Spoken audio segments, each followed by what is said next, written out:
Chapter 1. Death to the King. The news came one Saturday morning from a young woman who sounded very upset and spoke with a strong foreign accent. "Yes? Hello, police. You must come. He is dead. His skin is cold and there is blood all over the floor. You must come here as soon as possible, please." Detective Inspector Evans had just arrived at the office and was listening to a recording of the telephone call. There was always a lot of crime in London on a Friday night, but he was not prepared for what he was about to hear. The operator was very calm and asked for the woman's name and location. She was calling from a mobile phone. "My name is Helena Kowalska.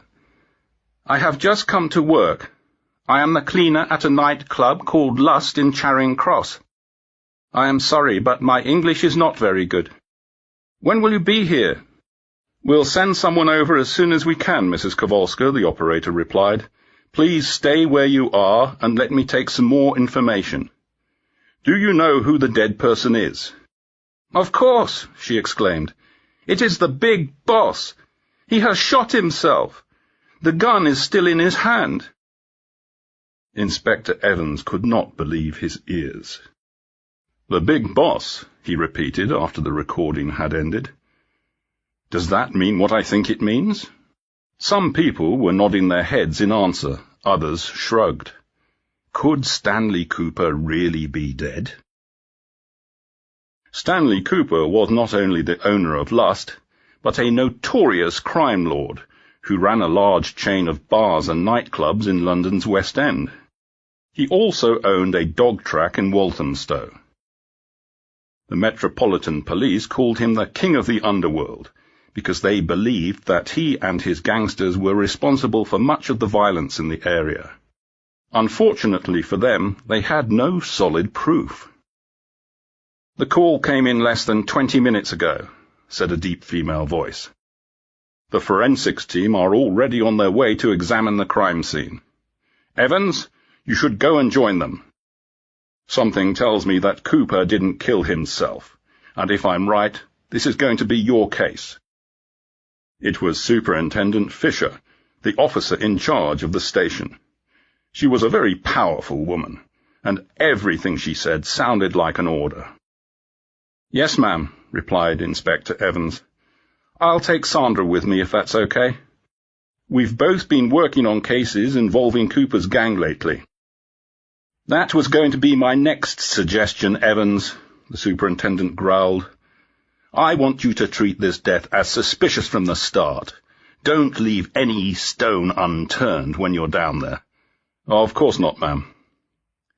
"Where is Cecchino, anyway? It's not like her to be late. Find her and get going." "Right away, ma'am," the inspector said and left the room.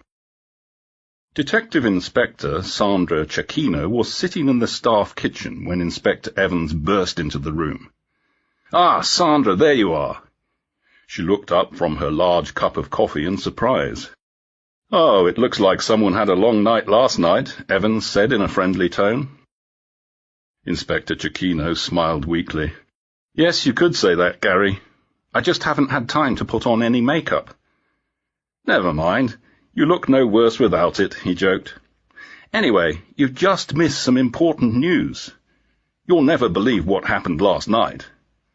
Inspector Cecchino waited for him to continue. "We've got to go and see our friend Stanley Cooper," he said. "Oh, no, not again," she groaned and looked back down at her coffee. "That man never cooperates. He won't tell us anything. What have he and his thugs done this time?" "That's what we have to find out," D.I. Evans replied mysteriously. "But you are right about one thing. Cooper definitely won't be telling us anything today, that's for sure. He's been found dead in his office at Lust. It looks like suicide." Inspector Cecchino opened her eyes wide. "Mamma mia," she said in a parody of her Italian relatives. "Stanley Cooper's dead? We should get going right away." She quickly drank what was left of her coffee, which was still rather hot, and walked out of the kitchen with Inspector Evans. The nightclub looked like a small building from the outside. The entrance was between two bars on a narrow side street of Charing Cross Road.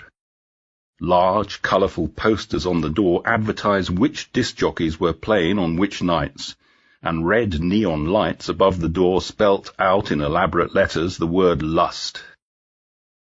"This would be a nice place for a first date," Inspector Evans said, smiling at Inspector Cecchino. "Look, we missed DJ's Mad Daddy and Divine Licks last night." "You and your jokes," she replied flatly. "I think we're both a bit too old for places like these, don't you?" "I certainly am, but you're still young, free and single, Sandra. You'd quickly find yourself a date in a place like this." "Don't make me laugh. I'm 35 next month. And we meet enough thugs at work. I don't want to date one as well." "Lust is very exclusive," said Inspector Evans. "Well, it is if you compare it to Cooper's other bars, at least." The uniformed policeman who was guarding the entrance smiled and let the pair inside. They walked down the stairs, past the cloakroom, and into the bar area. The air was heavy with the smell of alcohol, and the floor was littered with empty bottles and cigarette stubs. It was quite sticky underfoot. The large pink leather sofas against the walls looked very out of place in the daylight that shone through the tall windows. "Nice decor," Inspector Cecchino whispered sarcastically. A young woman wearing jeans and a jumper was sitting on one of the silver and red bar stools. She did not notice the two police officers entering the room because she was busy talking on her mobile phone in a loud voice. "That must be the cleaner," said Inspector Evans, who spoke a few words of Polish. "We'll talk to her later. Come on, let's go and see our man." Although she was an experienced investigator, Inspector Cecchino always felt a sense of dread before seeing dead bodies, and today was no exception. Her colleague, on the other hand, seemed to be nothing but happy about Stanley Cooper's death. The forensics team were busy taking photographs when Inspectors Evans and Cecchino entered the office. "It's really true, then, the king has snuffed it?" Inspector Evans asked. Near the back of the office, a man's head appeared from behind the desk and grinned. "A single shot to the brain," he said as he stood up. It was Vash Singh, one of the forensics experts. His thick glasses made his eyes look as large as saucers. "There's no sign of a struggle at all," he said. "Just look around this room. You can see for yourselves how tidy it is." The office looked completely normal, apart from the two legs that were sticking out from behind the desk. Inspector Evans walked up to look at the rest of the body. It's certainly less tidy at this end of the room, that's for sure," he said solemnly. Stanley Cooper's body was lying face up in a pool of blood. His mouth was open, and his arms were resting on either side of his fat chest. The inspector's eyes moved directly to the gun in the man's left hand. "So what do you think, Vash? Is it really possible that he shot himself?" "I'd say so, Gary," he replied. "It does look like suicide, but we still can't rule out murder. There'll have to be a full ballistic analysis. We can only guess the facts until then." "Does it look like the body's been moved at all?" Vash shook his head. "There's a lot of blood here, but it's all in one place," he said. Inspector Cecchino walked over from the doorway and looked at the body. The dead man had short grey hair and a big moustache that sat above his top lip like a lazy caterpillar. Even dead, he still has the same arrogant expression on his face, she thought. "Do you have any idea when this happened?" she asked. Vash pushed his glasses up his nose and explained that the body had already been a little stiff when they had arrived just after 10 o'clock. They had also measured the temperature. "I'd say he died between 5 a.m. and 6 a.m., he concluded. "And you found nothing unusual at all?" she continued. Vash shrugged.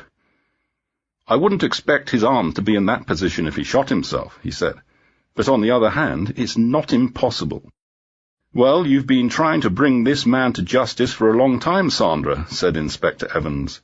"It looks to me like someone may have helped you out."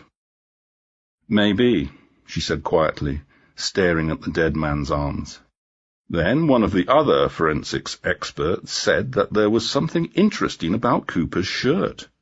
She had noticed a small amount of lipstick on the collar when she was taking photographs of the body. Inspector Cecchino was examining a computer monitor in the corner of the office. It showed 16 small pictures of the main rooms in the nightclub from different angles, including the office they were standing in. It also showed 2 more pictures of the street outside. "There should be a lot of evidence on this, Gary," she said, pointing at the security camera footage.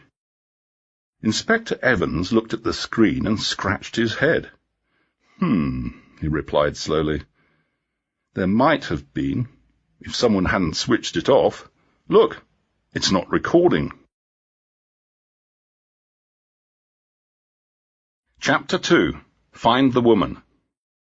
"Sorry to keep you waiting, Mrs. Kowalska," Inspector Evans began.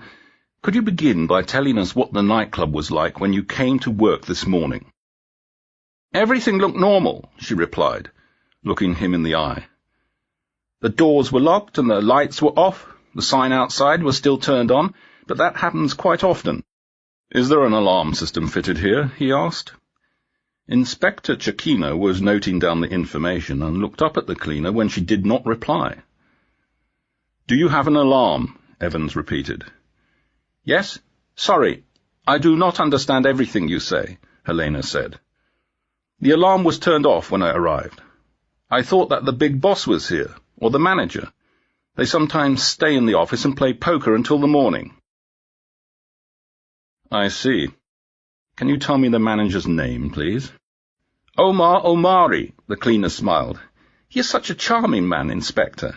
He is always very friendly to me." "How many other people work here at the club?" "I'm not sure. I do not know most of them personally," Helena replied slowly. "There is a list of names and telephone numbers on the notice board. I can give you a copy." "That would be very helpful, thank you," he said.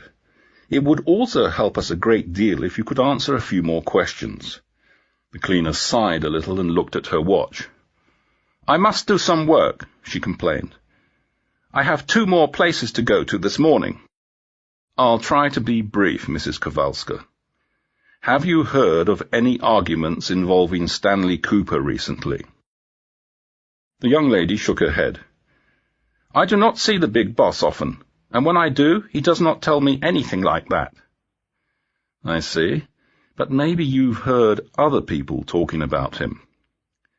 "You should talk to Omar," she replied. "He knows much more about his private life. In fact, he sometimes complains that he is too, what is the word? Too involved in it." Inspector Evans paused and looked across at his colleague. "I didn't necessarily mean his private life, Mrs. Kowalska. Do you know anything about any business deals, for example? Or have you heard any rumors involving other gangs?" "Gangs?" she repeated, shocked. "Oh, no. I'm sorry. I really have nothing to do with any of that. I'm just the cleaner here." The police had been knocking for 5 minutes when Omar Omari finally opened the front door to his apartment in North London. His wild, curly hair was hanging over his eyes, and he was only half-dressed. He did not seem at all surprised by the news of his boss's death. "So the dirty old swine is dead," he laughed. "He had that coming." "Please take this seriously, Mr. Omari," Inspector Cecchino said sternly. "We're talking about a man's life, and possibly a very serious crime."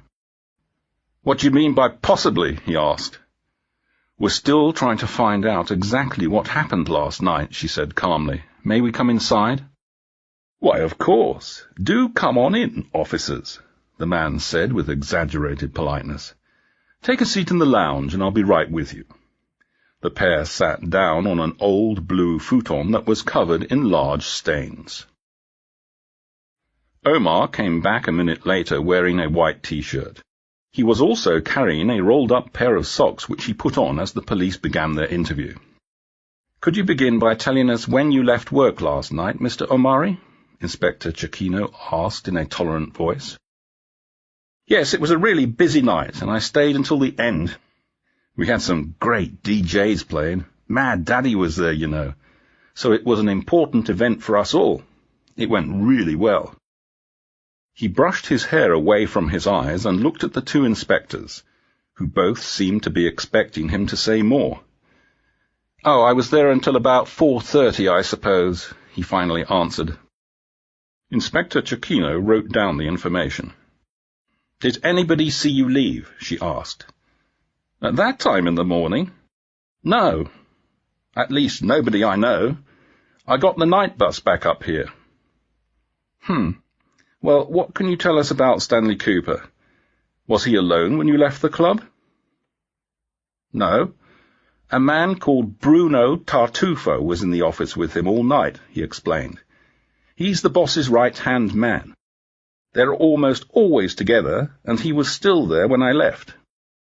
"And apart from yourself, Mr. Amari, how many people have access to Mr. Cooper's office?" Inspector Cecchino asked. Omar did not flinch. "I only go in there when I'm invited. Normally I work in my own office across the hall, but I know some people who don't have to wait for an invitation, if you know what I mean." The young man grinned at the two inspectors with perfect white teeth. They looked back at him expressionlessly, not understanding what was so amusing. "Well, it's what they always say at the start of a police investigation, isn't it? Cherchez la femme.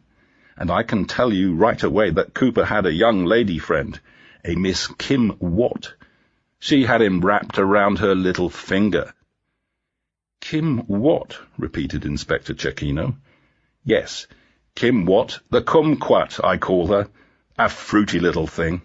She manages Cooper's dog track in Walthamstow. But I've seen her in Luss quite a lot lately, too. She always comes to the bar as soon as she arrives and pours herself a gin and tonic, the little madam."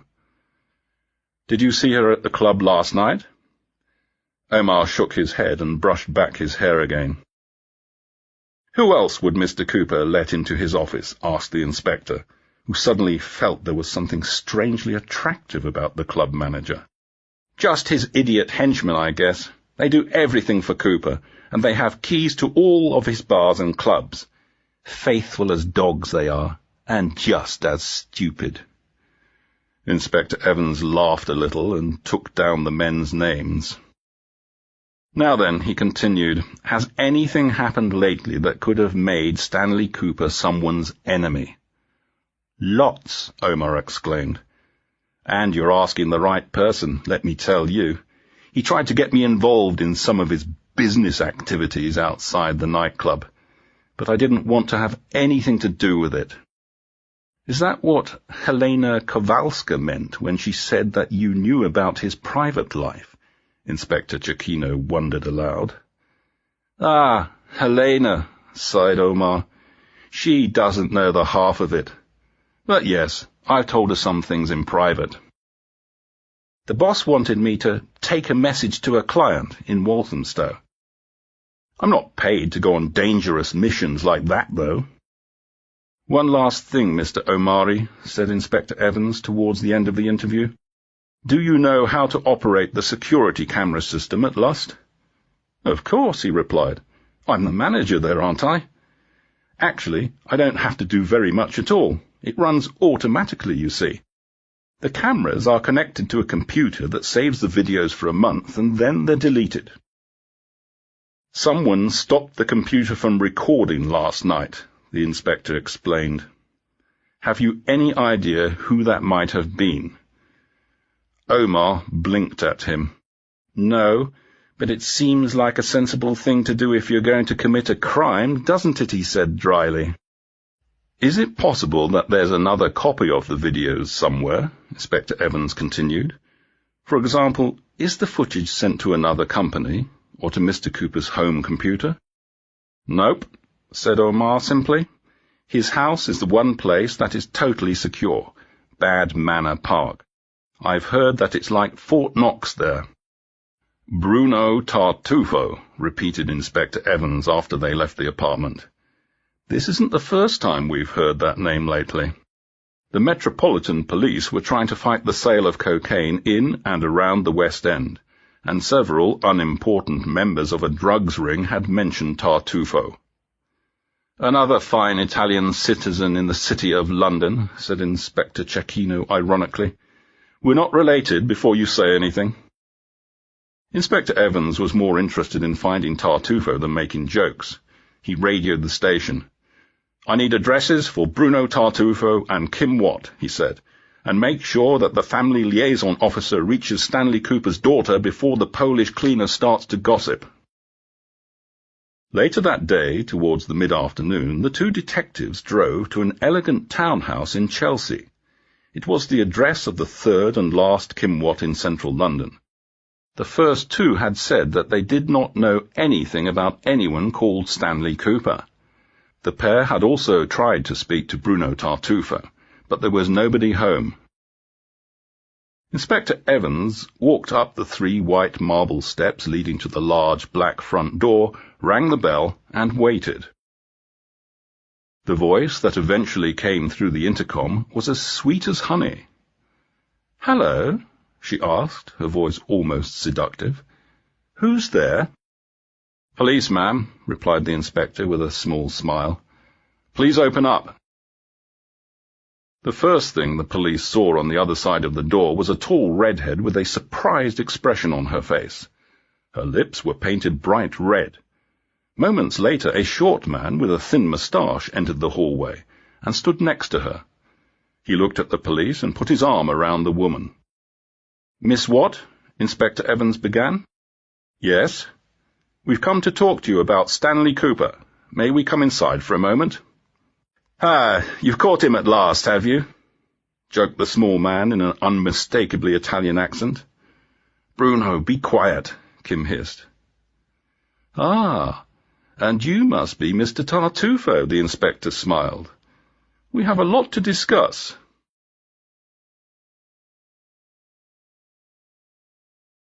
Chapter 3. A Headless Organization. After over an hour of interviews, Inspectors Evans and Cecchino left Kim Watt's house in Chelsea and set off back to the station. They talked about their impressions on the way. "I never thought the notorious Bruno Tartufo would be such a short man," began Inspector Evans. "Even you're taller than him, Sandra." She gave a little laugh, but kept her eyes fixed on the road. "Don't be fooled," she said. "Small people can be dangerous." "I didn't like the way he was staring at Kim whenever she spoke," her colleague continued. "He was intimidating her." "Do you think she was telling the truth?" "People like her are never honest about everything, Gary," she replied. "But she did take the news about Cooper very badly." "For a few moments, maybe. Then she was perfectly normal again. I know she says she was at the dog track in Walthamstow all evening, but that closed just after midnight, and she has no alibi for the time of the shooting." "Not many people will have an alibi that they can prove, Gary. After all, it was between 5 and 6 o'clock in the morning. I'm sure that you and I were asleep like most other people in London, but nobody can prove that either, can they?" Inspector Evans turned to his colleague and grinned. "Only because you've turned me down so often, Sandra. I know better than to ask you out on a Friday night now." Inspector Cecchino laughed in amusement. "Oh, come off it. You're a good friend, but we tried that once, if you remember. It would never work." I know, he said. "You can't blame me for trying, though." There was a short pause in the conversation. "What about Bruno?" he asked. Inspector Cecchino frowned. Yes. What about him?" she agreed. "He didn't appear at all shocked by the news. And I find it very suspicious that he says he left the nightclub at exactly 5 a.m., don't you?" The car came to a halt at some red traffic lights, and she looked Inspector Evans in the eye. "Moments before Cooper was killed," he agreed, scratching his chin. "But Bruno says that his boss was expecting a visitor, and that he wanted to be alone when that person arrived. That's why he left the club at that time." "So he says, yes," sighed Inspector Cecchino. "I don't believe that story for a second. It's very convenient for Bruno, isn't it? Inspector Evans nodded slowly. It is, yes. But it could be convenient for us that we found him at Kim Watt's house today. According to Omar, she was going out with Cooper, wasn't she? So what do you think she was doing with Bruno on a Saturday afternoon? Back at the police station, the two detectives met Superintendent Fisher to discuss their findings. She listened to everything they had to say, but she was not interested in the smaller details. Her favourite football club, Arsenal, was playing at 5:30 p.m, and she was planning to watch the game from start to finish. Let's be realistic, she said. Although it's very likely, we still don't have any solid proof that Cooper didn't kill himself. And it won't be hard to find a lot of people who had a good reason to want that man dead. I'm sure even you two are pleased that he's gone. You're right, ma'am, said Inspector Evans. And although we've collected some statements from the people nearest to him today, it will take a few days to compare what they've said against whatever evidence there is. Right, she said. So let's call it a day and enjoy what's left of the weekend. Inspector Cecchino remained quiet and followed Inspector Evans out of the superintendent's office. On Monday morning, Inspector Cecchino arrived at work a good hour before Inspector Evans. She had not been able to sleep well, and she wanted to see what developments had taken place over the weekend. An incident room had been set up at the station to collect all the information related to Stanley Cooper's death. The inspector was in there reading through the reports when her colleague finally turned up. So, have you heard? She asked her colleague, her face red with anger. Good morning, Sandra. Nice to see you too, he said ironically. It's not like you to be here before me on a Monday. Sorry. Good morning, Gary, she smiled. Well, have you? Obviously not. What have you got for me? To begin with, there was an arson attack at Lust late last night. The fire brigade think that someone broke a window and set fire to a can of petrol. You saw all the soft furniture in there. It went up like a match. The fires destroyed everything inside. What? How did that happen? Didn't we have an officer guarding the club all weekend? Only until the club manager locked up after the forensics team had finished investigating the scene, Inspector Cecchino explained. That was on Saturday evening. I see, Inspector Evans said. And do you have any idea why someone might want to burn down one of Cooper's clubs? Well, it was too late to destroy the evidence. My first thought was that Omar Omari might have had something to do with it. But then I read these. She passed Inspector Evans a pile of paper. 3 people in the north of the city have reported the theft of their greyhounds. Altogether, we have 6 expensive racing dogs to find. Why should we care about some kidnapped dogs, he asked. Then he remembered. I suppose I don't need to ask what connects these animals to Stanley Cooper, should I? Probably not, no, said Inspector Cecchino. The owners raced them at Cooper's track in Walthamstow. And, as we learnt on Saturday, Kim Watt is the manager there. What do we know about the owners? Are they friends? One of them is Kim's brother. The other 2 were close friends of Cooper's. And when I say friends, I mean that both were in his gang. Ah. But why would someone target the dogs and not the people? Asked D.I. Evans. Well, for a start, each greyhound is worth at least £40,000. And all 6 are meant to be racing at an event tonight, so it will be very bad for business if they aren't there. Sorry if I'm being a bit slow, he replied, but what do these dogs have to do with the fire at Lust? What's the connection? Inspector Cecchino took the papers back and put them on the desk. I think it was a symbolic act, she said. It's typical for gangs. Just think about it. Lust was Cooper's most prestigious nightclub, and it's where all the best DJs went to play. Whoever the killer was, he didn't only want to kill the king, he wanted to destroy his palace too. Kidnapping the dogs adds insult to injury for Cooper's gang. If we find the dogs, we will probably find our killer. You may have a good point there, Sandra. But I need to wake up properly with a coffee before looking at this more closely. Can I get you one too? Nobody knew exactly how many security cameras there were in the City of London, but there were a lot. There were cameras on every main road and in every underground station. They were also installed on every bus to fight vandalism, terrorism, and other crimes. A team of junior officers were watching the camera footage from all of the night buses that left Trafalgar Square for Finchley in North London early on Saturday morning. It was a boring job, but it was the only way to find out if Omar Omari was telling the truth. He had told the police that he could not remember exactly which bus he had taken, but that he normally got on the 134 or the N13. Meanwhile, Inspectors Evans and Cecchino were reviewing the videos from Lust. There was a lot of footage on the hard disk from Friday night. Finally, they saw Bruno Tartufo leave the building just before 5 a.m. The recording was turned off 5 minutes later. "I don't believe it," cried Inspector Evans. "He really did leave the club before Cooper was shot." His colleague said quietly. "But did he return?" They repeated the last 10 minutes of footage in Cooper's office. It was a strange feeling to watch the monitor. Inspector Cecchino thought it was as if one of the dead had come back to life and was walking around the room.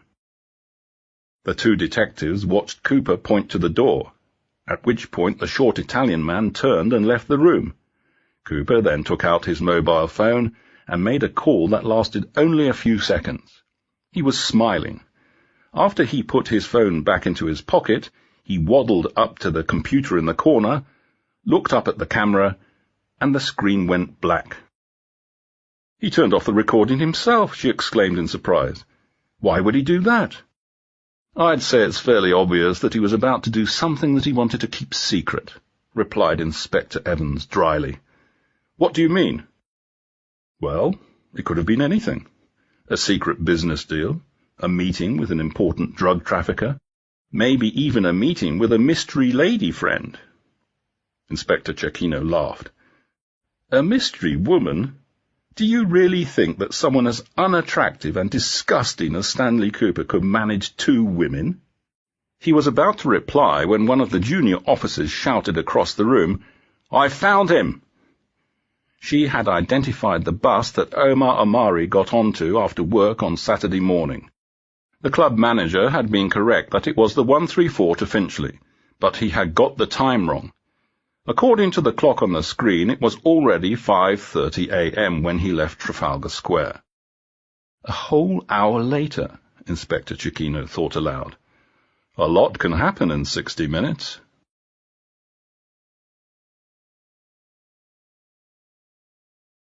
Chapter 4. A Smoking Gun. Inspector Cecchino was more patient than Inspector Evans. She told him that it would be a bad idea to rush to visit Omar Omari again. They should wait until there was some solid proof that he had returned to the scene, she said. "Why do you and Fisher always talk about waiting?" he complained. "We should bring him in for questioning before he disappears." In the end, the pair spent most of Monday interviewing the other people who worked at Lust, but it proved to be pointless. Everyone had gone home before the manager left, and nobody could remember anything unusual. 2 other officers had spoken with the staff at Cooper's bars and his other clubs. Most of them had very little to say. They all respected their boss a great deal, it seemed, or they were still afraid of him, even though he was dead. The only noteworthy report came from one of the women who worked at the dog track in Walthamstow. When the police asked her about Kim Watt, she said that she had seen her boss smoking outside a bar in Soho at around 3:30 a.m. Kim had forgotten to mention this fact when the inspectors had visited her in Chelsea. According to her own statement, she had stayed at work until shortly after 1 a.m. and then driven back home. "We should go and speak to her again right away," Inspector Evans said when he heard the report. "You wanted to do the same with Omar Omari a few hours ago, Gary," sighed Inspector Cecchino. "We can't go around accusing everyone of lying to us." "Well, one of them is hiding something," he growled. "At least one of them." Their conversation was interrupted when the telephone on Inspector Evans' desk rang. It was Vash Singh calling from the forensics department. He said that he had some important news for the investigators. The two detectives always enjoyed talking to Vash, who could explain things in a lively and interesting way. When they walked into his office this time, Vash was holding a plastic skull in one hand and a pencil in the other. "You should have been an actor," said Inspector Evans. "You'd make a good Hamlet." "Just take a seat and listen to what I have to tell you," he smiled. "First of all, we can definitely rule out suicide now. Look, the bullet must have gone in at this angle." He was pointing the pencil at the left temple, but it was nowhere near square against the skull. "How can you be sure it was murder?" asked Inspector Cecchino. "Stanley Cooper was left-handed, and the revolver in his hand was 6 inches long. Just look at the trajectory." Inspector Evans put his hands in the position that Vash was describing. "You're right," he agreed. "I wouldn't try to commit suicide like this. It's too difficult." He turned to Inspector Cecchino, who was staring at the skull. "I'd either put the gun inside my mouth or hold it here, just above my ear, wouldn't you?" Inspector Cecchino sighed a little. "I haven't really thought about how I would shoot myself, Gary, but you're both right, yes." "So," Vash continued, "now you probably think that someone was standing in front of him, and not to his side." Inspectors Evans and Cecchino both nodded. "You're wrong," Vash exclaimed. "Neither Cooper nor the killer were standing up. We found no traces of blood near head height in the room, and none on the desk either. But there is something very revealing about the few small spots on the back wall of the office." He showed the inspector a photograph of the bloodstains. "Take a look. The stains on this picture suggest that Cooper's head was about 2 feet above the ground when he was shot." "So he was kneeling?" the inspector asked. "Someone made him beg for his life?" "No, the blood is too low down for that as well," Vash explained. "I think he was lying down, which would also explain the position of the body."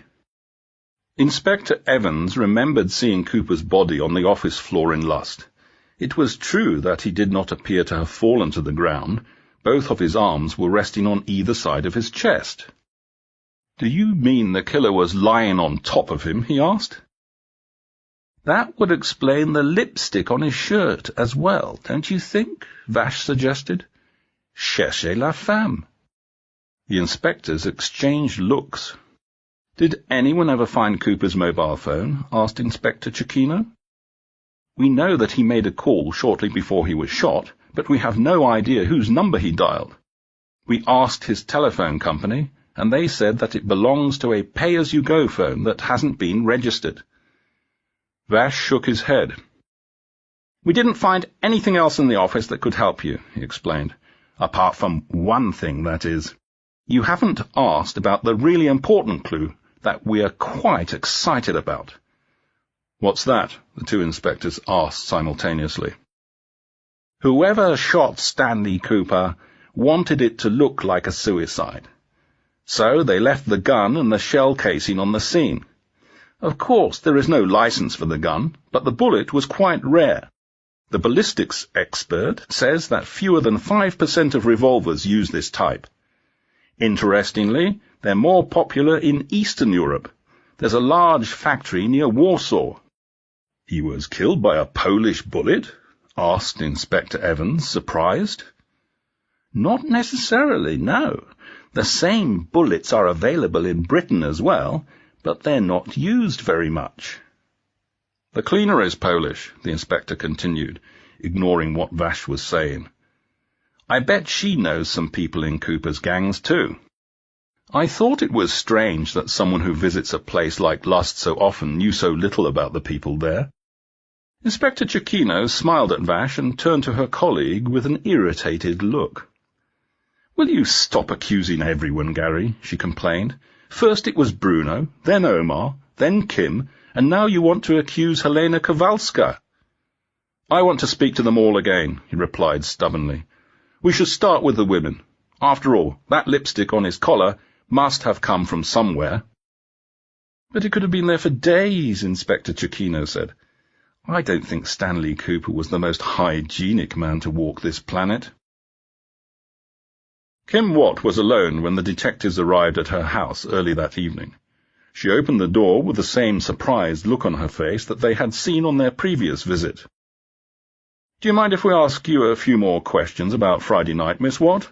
asked Inspector Evans. "Of course not. Please come in," she said. She led them through the hallway to the large kitchen at the back of the house and offered them a seat at the table. "Would you like some tea, officers?" she asked politely. "Oh, that would be great, thank you," said Inspector Evans happily. Inspector Cecchino was slightly irritated by the woman trying to be the perfect hostess, and kicked her colleague's leg under the table. "Miss Watt," she began, coming straight to the point, "we have received a report that you were in central London after 3 a.m. on the night that Stanley Cooper was shot. Is there a reason why you failed to tell us this on Saturday?" Kim put down the kettle and turned to the two inspectors. She was biting her lip nervously and did not say a word. "I've got nothing to hide," she said after a long pause. "Please just tell us the truth," said Inspector Evans, who thought that the woman seemed much more natural than she did when they had first met. "You have to understand that this is something I just couldn't tell you the other day, not with Bruno right beside me." She stopped speaking and took a cigarette out of the box that was lying next to the sink. "I did go into town after work, it's true. I was going to go to Lust, but Omar told me not to, because a lot of the people there know Bruno, and Bruno himself was there all night on Friday. So I went to a salsa bar that I like instead. It's only a few minutes away from Charing Cross, and I waited there until Omar finished work." "Do you remember what time that was?" asked the inspector. "Oh, about 4 a.m., Kim Watt replied. There was another awkward pause in the conversation. Inspector Evans cleared his throat. "We know that Mr. Omari left Trafalgar Square at 5:30 a.m. on the 134 bus to Finchley, Miss Watt," he said. "Can you tell us where you and he were before that time?" The woman began to blush. Her pale cheeks were soon almost as red as her flame-coloured hair. We visited a hotel where one of Omar's friends works as a night manager. There are always some empty rooms, and he lets us use one from time to time. It's just a bit of fun."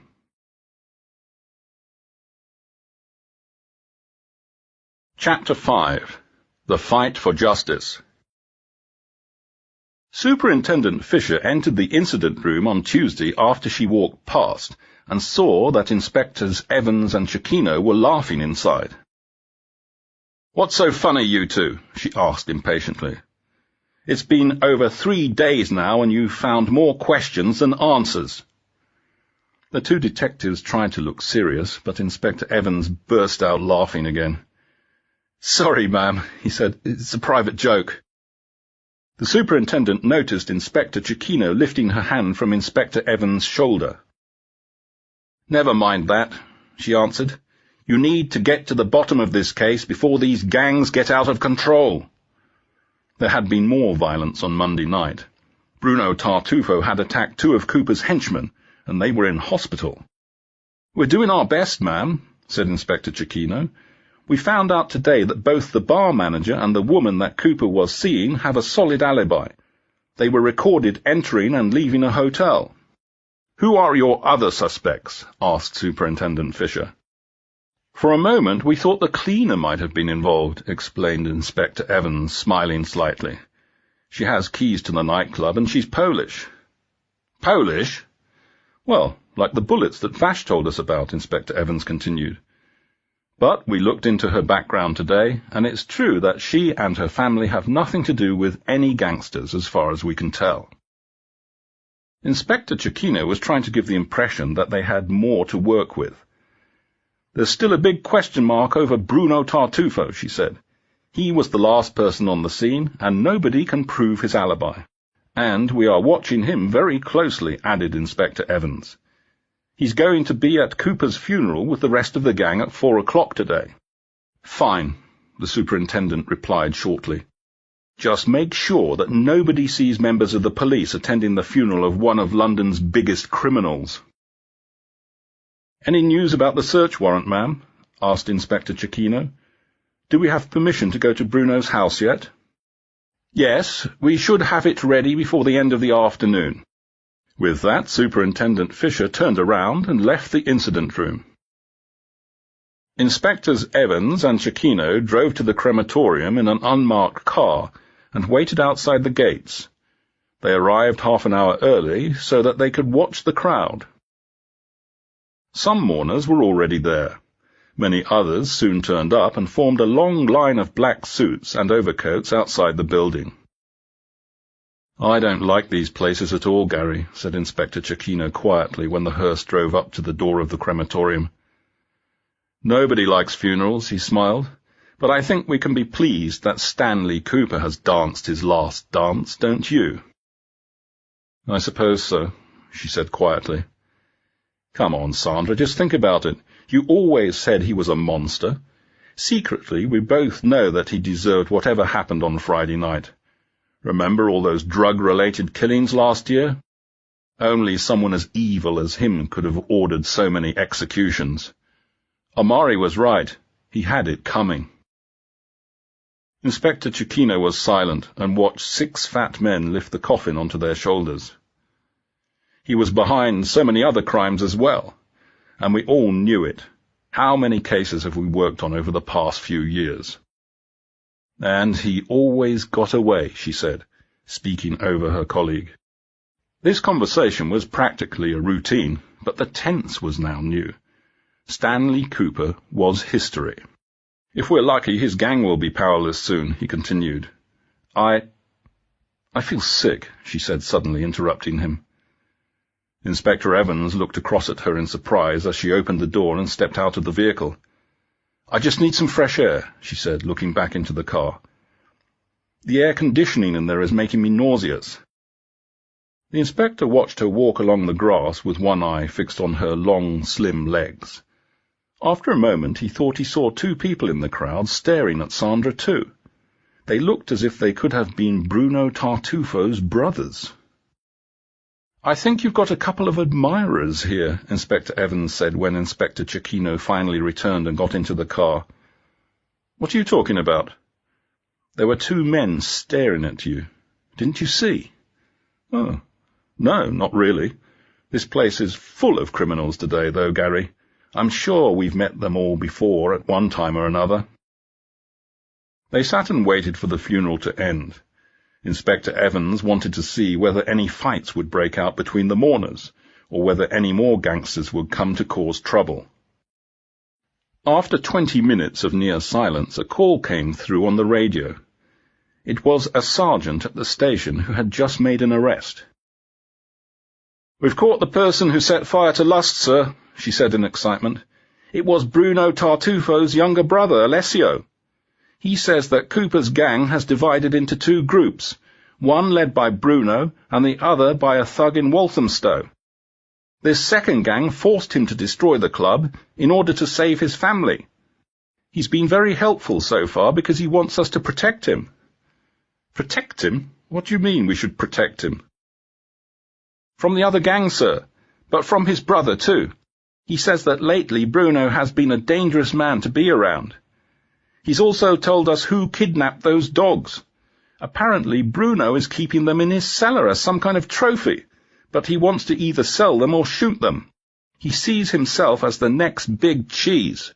"Let's get going," said Inspector Cecchino. "We should go to Tartufo's house before he gets back from this funeral."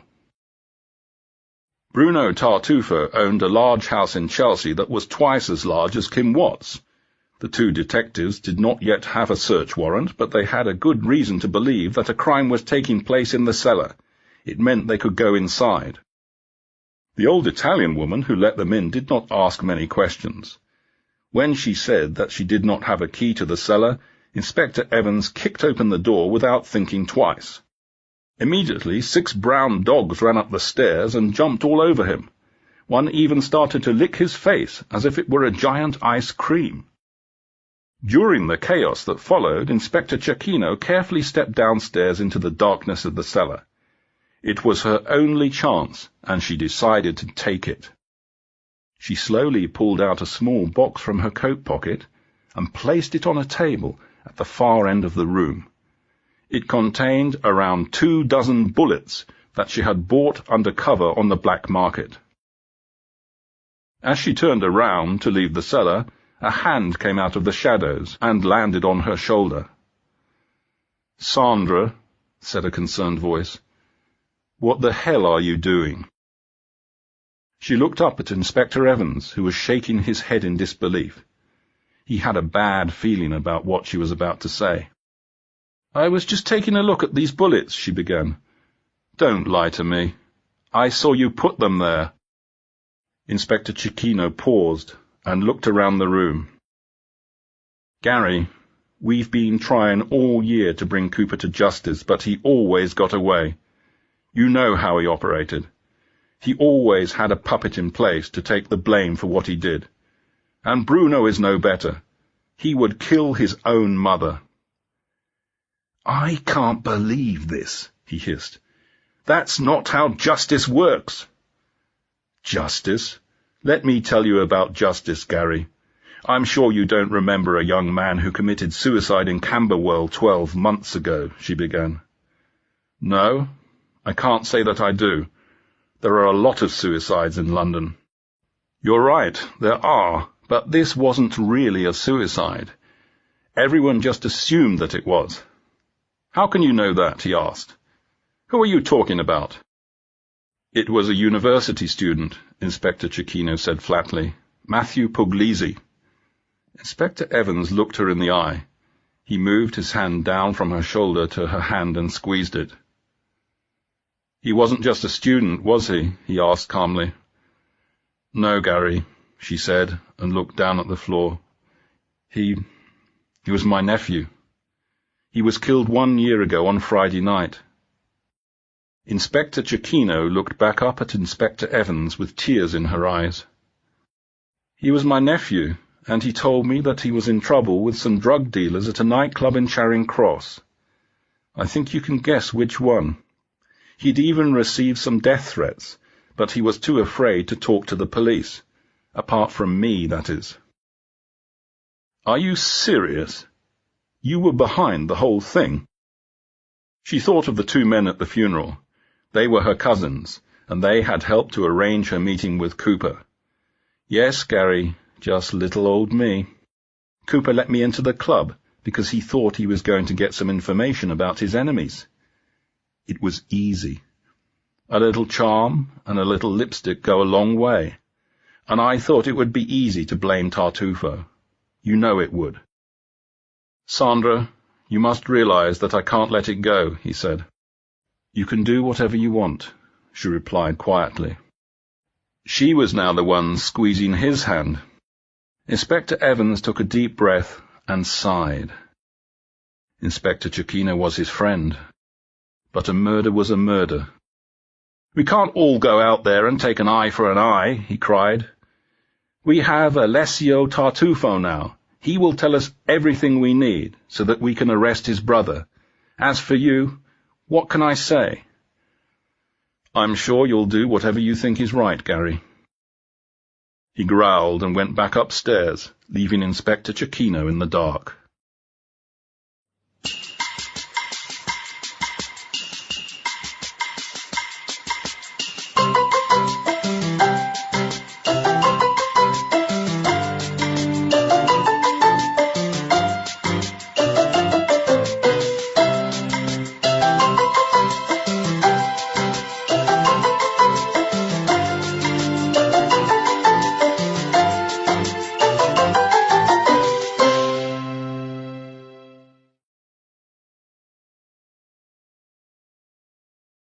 Auf Wiederhören bei Audible.